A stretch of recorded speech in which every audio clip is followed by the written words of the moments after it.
परंपरागत हिंदी का शब्द है परंपरागत कृषि विकास योजना। एग्रीकल्चर डेवलपमेंट स्कीम है, लेकिन परंपरागत ढंग से, यानी जो हम पहले ट्रेडिशनल ढंग से करते थे। देखिए, परंपरागत का मतलब कन्वेंशनल नहीं होता, ट्रेडिशनल होता है। जो हम अभी करते आ रहे हैं ना, वो कन्वेंशनल है, और जो अभी करते आ रहे हैं ना, वो 1966 यानी 1956 के बाद हम लोग मॉडर्न एग्रीकल्चर अपना रहे हैं। High external input modern agriculture यानी हीमा ब्रीफ में हम लोग ग्रीन रिवॉल्यूशन के दौर से मॉडर्न एग्रीकल्चर अपना रहे हैं। तो मॉडर्न एग्रीकल्चर में कई यूनिक बातें होती है। हाइब्रिड या हाई यील्डिंग वैरायटीज का उपयोग करना, उससे ज्यादा उत्पादन के लिए ज्यादा फर्टिलाइजर डालना, ज्यादा पानी डालना और ज्यादा पेस्टिसाइड डालना, ज्यादा हर्बिसाइड डालना, मशीन का उपयोग करना और ओवरऑल ज्यादा इनकम पाना, ये मॉडर्न एग्रीकल्चर का फीचर है। तो ये जो मॉडर्न एग्रीकल्चर है, हीमा हाई एक्सटर्नल इनपुट, बाहर से ज्यादा रिसोर्सेज डाल के खेती बाड़ी करना ज्यादा इनकम पाने के लिए, उसने हमको बढ़िया रिजल्ट दिया, लेकिन उसके इल इफेक्ट भी पड़े। कहीं ना कहीं एक्सेस अमाउंट में फर्टिलाइजर डालने से दूसरे माइक्रोन्यूट्रिएंट की डिफिशियंसी हो गई भारत की मिट्टी में। और जहां पे मॉडर्न एग्रीकल्चर ग्रीन रिवॉल्यूशन लाने के लिए जो अपनाया गया, उन एरिया में कौन से वो एरिया, कौन से एरिया को ग्रीन रिवॉल्यूशन का हार्टलैंड कहा जाता है? Punjab, Haryana, western UP. ये जो एरिया है, ये वेस्टर्न जो एरिया है, वेस्टर्न इंडिया का, नॉर्थ वेस्ट का, ये इंडो गैंगेटिक प्लेन रीजन है, एग्रोक्लाइमेटिक रीजन के बेसिस पे। तो बेसिकली यही पार्ट है जहां पे ग्रीन रिवॉल्यूशन आया, फूड ग्रेन प्रोडक्शन हुआ, लेकिन आज वो एरिया सफर कर रहा है फर्टिलिटी डिक्लाइन से। आपको बता दूं, किसी भी न्यूट्रिएंट में आपस में उनके भी इंटरेक्शन होते हैं। हमने बहुत ज्यादा नाइट्रोजन सप्लाई के लिए यूरिया डाल दिया, तो एक्सेस नाइट्रोजन से दूसरे माइक्रोन्यूट्रिएंट की डिफिशियंसी हो गई। और लिबिग ने कहा था लॉ मिनिमम के रूप में कि जो न्यूट्रिएंट कम मात्रा में पाए जाते हैं ना, उनके असर और ज्यादा खतरनाक होते हैं। वो सीधा, जैसे नाइट्रोजन का सिम्टम थोड़ा सा नॉर्मल रहेगा, लेकिन जिंक जो कि एक माइक्रोन्यूट्रिएंट है, उसकी कमी हुई तो एकदम से आपको बड़ा डिजीज आ जाएगा।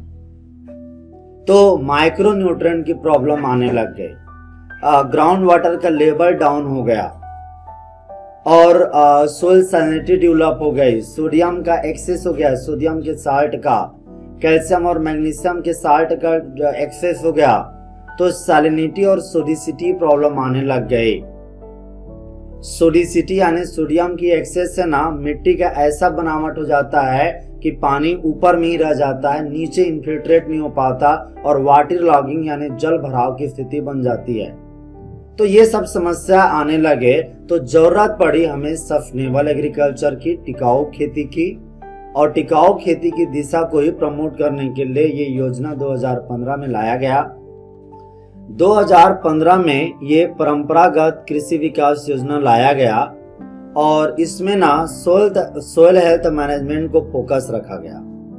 सोइल हेल्थ मैनेजमेंट को, कि मिट्टी का हेल्थ सही रहे। अब मिट्टी का हेल्थ का क्या मतलब है?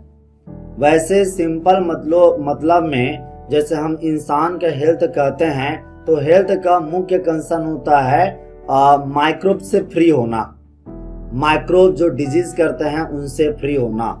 लेकिन यहाँ पे सोइल हेल्थ का, वैसे तो माइक्रोब से ही कंसर्न रहता है, लेकिन यहाँ पे सोइल हेल्थ का कंसर्न है कि मिट्टी का, उसकी फर्टिलिटी जो क्षमता है, न्यूट्रिएंट देने की क्षमता है ना, उसका अच्छे से होना, ये सोइल हेल्थ को बताता है।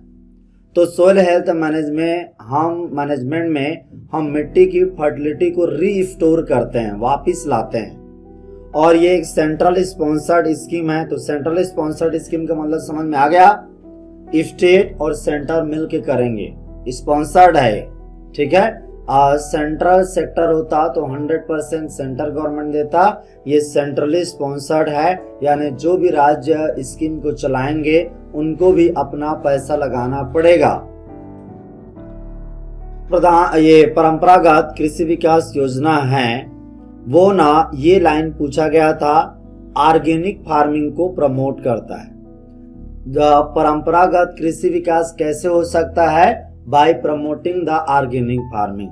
तो आपको इसी लाइन को ध्यान में रखना है कि ऑर्गेनिक फार्मिंग को प्रमोट करता है, ये ऑलरेडी पूछा जा चुका क्वेश्चन है।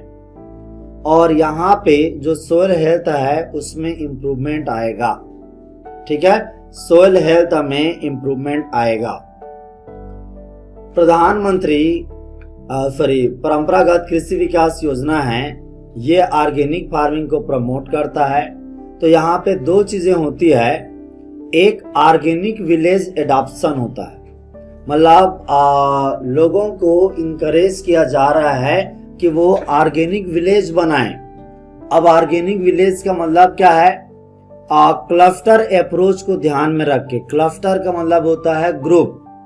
यदि आप परंपरागत कृषि विकास योजना से आप बेनिफिट लेना चाहते हैं कि मैं ऑर्गेनिक प्रोड्यूस कर रहा हूं ऑर्गेनिक फार्मिंग करके, तो आपको इंडिविजुअल को सब्सिडी नहीं मिलेगा। आपको ना क्लस्टर में यानी ग्रुप में अप्रोच बनाना पड़ेगा। आप ग्रुप बनाएंगे और कांटेक्ट करेंगे। कितने लोगों का ग्रुप? लगभग 50 लोगों का ग्रुप होता है, ठीक है। तो ग्रुप बनाएंगे और मिनिमम कितना हेक्टेयर जमीन होना चाहिए? तो क्लस्टर अप्रोच है, लोगों के समूह को इससे सब्सिडी मिलती है, इंडिविजुअल अप्रोच से नहीं, पहला बात। दूसरी बात यह है पीजीएस सर्टिफिकेशन।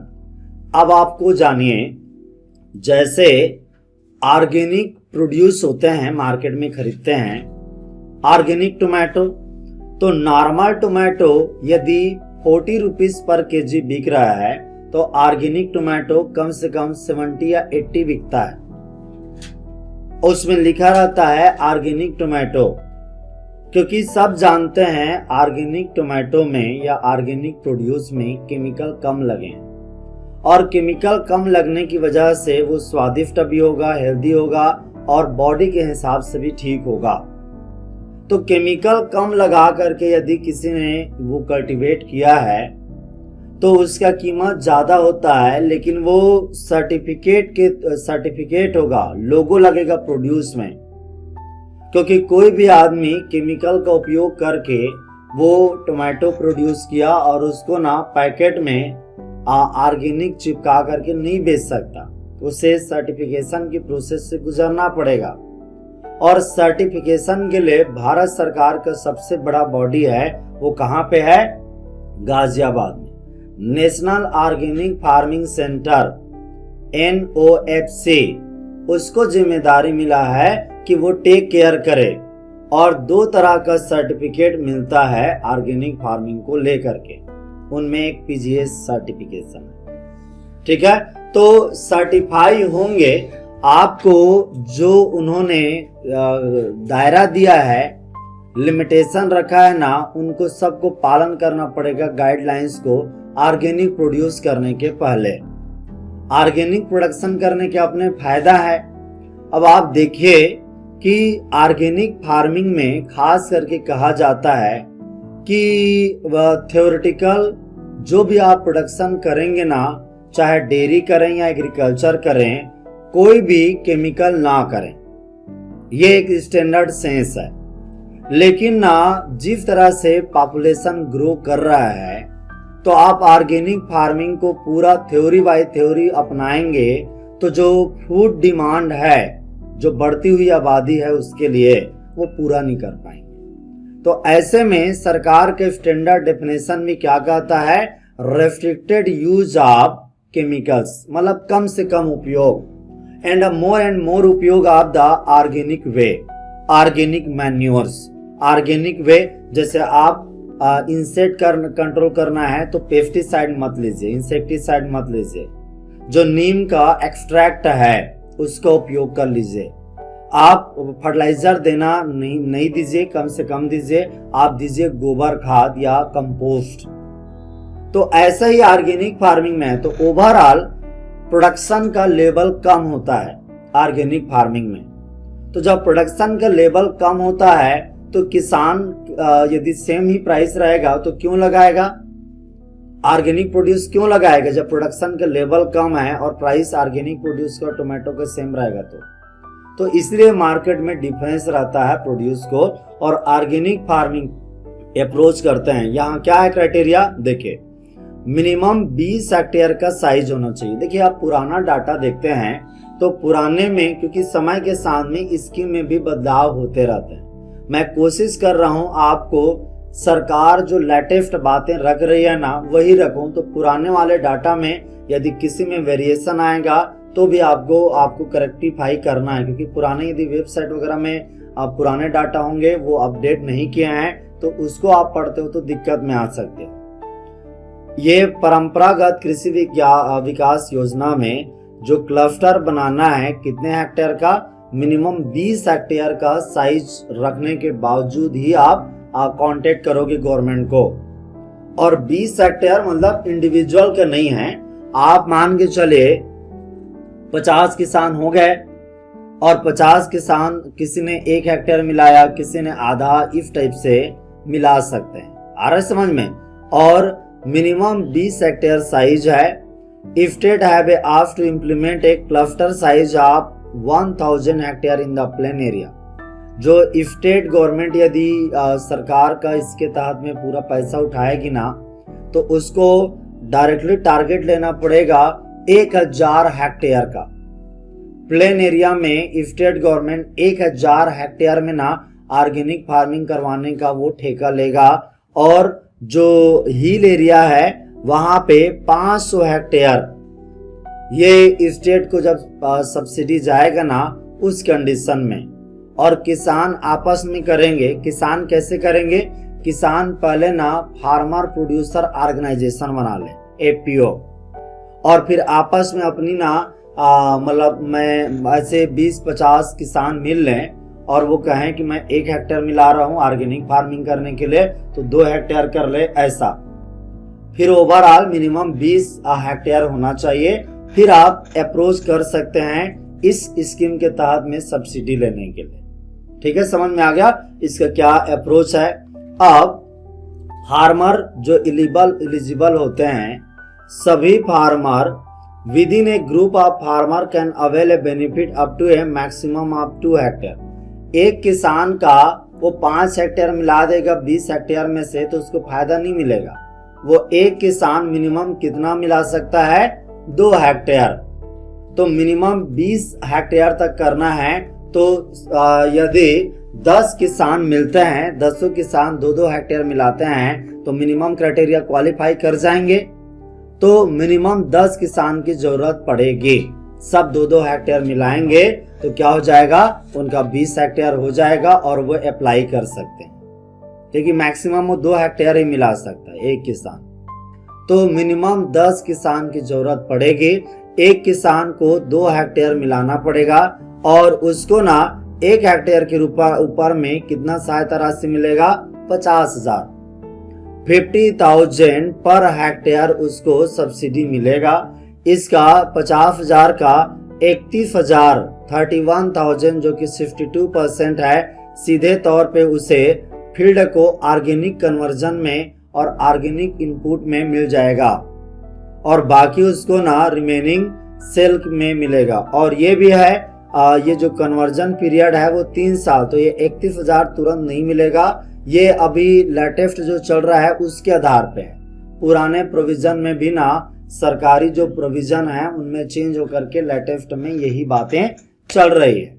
ठीक है, पहले शुरुआत में जब स्टार्ट हुआ था 2015 में तो थोड़ी अलग प्रोविजन थे, लेकिन अब ये प्रोविजन चल रहे हैं, इसको आपको ध्यान में रखना है। इसीलिए आप पुराने यदि डाटा पढ़ते हो तो कई बार ये डाटा वेरी भी कर जाते हैं। ऑब्जेक्टिव क्या है परंपरागत कृषि विकास योजना का, तो सबसे पहले ये है कि ऑर्गेनिक फार्मिंग को प्रमोट करना, integrated and climate resilient sustainable farming को बढ़ावा देना। दूसरा है enhancing the farmer net income, तीसरा to produce the chemical free healthy food.